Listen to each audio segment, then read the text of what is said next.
തൻ്റെ ഗർഭിണിയായ മരുമകളോട് അമ്മായിയമ്മ എന്തുവാ വീട്ടിൽ പറയാറ്? എന്റെ പൊന്നു കൊച്ചേ, നീ 24 മണിക്കൂറും ഫോണേലും ഈ തോണ്ടിക്കൊണ്ടിരിക്കാതെ പോയി എന്തെങ്കിലുമൊക്കെ പണി ചെയ്യേ.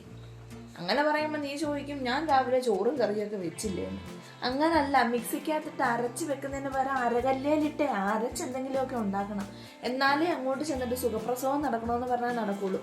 അല്ലാതെ ഈ തോണ്ടിക്കൊണ്ടിരുന്നിട്ട് അങ്ങോട്ട് ചെന്ന് എനിക്ക് സുഖപ്രസവം നടക്കണമെന്ന് പറഞ്ഞാൽ നടക്കുകയില്ല.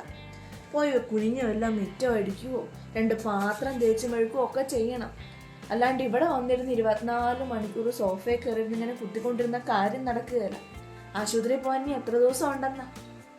അതെങ്ങനെ ഞാൻ പറഞ്ഞാൽ വലിയ കുറ്റമാണ് എൻ്റെ അമ്മച്ചിയെ. ഞാനൊന്നും പറയുന്നില്ല, വീട്ടുകാരിതൊക്കെ പറഞ്ഞു തരണ്ടേ? അതെങ്ങനെ?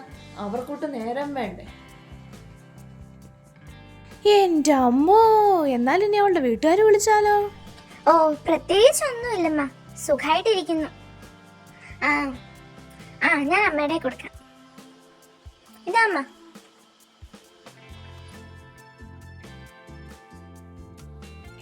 ആരാ മോളെ, അമ്മയാണോ?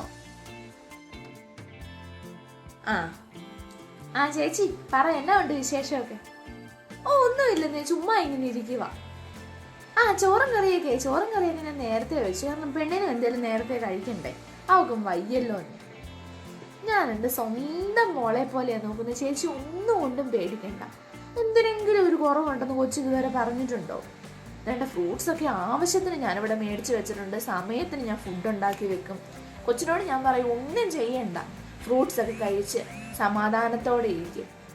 ഇപ്പോഴേ ഈ ഫോണിലൊക്കെ കുത്തിയിരുന്ന സമയം പോകാൻ എമ്പടി കാര്യങ്ങളുണ്ടല്ലോ എന്നേ. ബോറടിക്കുന്ന കാര്യമൊന്നും ഇല്ല ഇപ്പോൾ.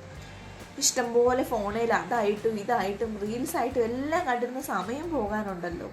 ഞാൻ പറയും, എന്തെങ്കിലുമൊക്കെ കഴിച്ച് അതൊക്കെ ഇച്ചിരി നേരം കണ്ടിരുന്ന് കയറി കിടക്കാം. നമുക്ക് ആരോഗ്യത്തോടെയുള്ളൊരു കുഞ്ഞിനെയല്ലേ ചേച്ചി വേണ്ടേ? അതുകൊണ്ട് ഒന്നും ചെയ്യിപ്പിക്കുന്നില്ല, ഒന്നും. ഒരു മിറ്റം അടിക്കാൻ പോലും ഞാൻ സമ്മതിക്കുകയില്ല. എൻ്റെ കുഞ്ഞാണെങ്കിൽ ഞാൻ അങ്ങനെയല്ലേ ചെയ്യുള്ളൂ. അതുപോലെ തന്നെയാണ് ഞാൻ അവളെ നോക്കുന്നത്. ചേച്ചി ഒന്നും കൊണ്ടും പേടിക്കേണ്ട. പിന്നെ ഇപ്പോഴത്തെ പിള്ളേരോട് നമ്മളൊരു പരിധി കൂടുതൽ അത് ചെയ്യേണ്ട ഇത് ചെയ്യേണ്ട എന്നൊന്നും പറയുമ്പോൾ ഇഷ്ടപ്പെടുകയല്ലേ. കുറേയൊക്കെ പിന്നെ ഞാൻ ഇഷ്ടത്തിന് അങ്ങ് വിട്ടേക്കും. ഒത്തിരി കട്ടിയുള്ളതൊക്കെ ചെയ്യുമ്പോൾ വഴക്ക് പറഞ്ഞ് ഞാൻ കയറ്റിയിരുത്തും. അത്രേ ഉള്ളൂ.